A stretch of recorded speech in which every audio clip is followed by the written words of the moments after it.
और अब कुछ खबरें तिजारती दुनिया से। सूबाई असम्बली सिंध में बजट इजलास जारी। वज़ीर आला मुराद अली शाह ने बजट पेश किया। वज़ीर आला सिंध मुराद अली शाह ने अपनी तकरीर में कहा कि मेरे लिए एहसास है कि 10वीं बार सिंध का बजट पेश कर रहा हूँ, आगे भी करता रहूंगा। 10वें बजट पेश करते हुए उनका कहना था कि सूबाई बजट का हुजम 3,451.67 अरब रुपए रखा गया।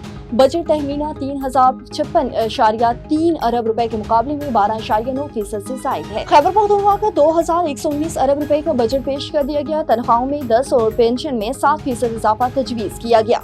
सूबाई वजीर खजाना आफ्ताब आलम खान ने बजट पेश करते हुए कहा कि रवा माली साल के दौरान सूबाई हुकूमत ने वाजिबुल अलात कर्जों में मजमूई तौर पर 49 अरब रुपए की अदायगी की है। वाजिबुल अलात कर्जों में 18 अरब रुपए मार्क अप शामिल है।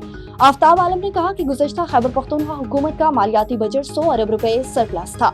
वफाक की जानिब से NFC की मद में 42 अरब रुपए की कटौती की गई। वफाक की जानिब से जमशुदा इस्लाह के जारी अखराजात में 40 अरब रुपए की कम अदायगी की गई है। और ओगरा ने NLG की नई कीमतों का नोटिफिकेशन जारी कर दिया, जिसके मुताबिक RLNG की कीमतों में जून के लिए कमी की गई। नोटिफिकेशन के मुताबिक सोई नदरन गैस की एक NLG की कीमत में 1 सेंट की कमी के बाद $11.78 फी MMBTU मुकर्रर की गई है, जो मई में $11.69 थी।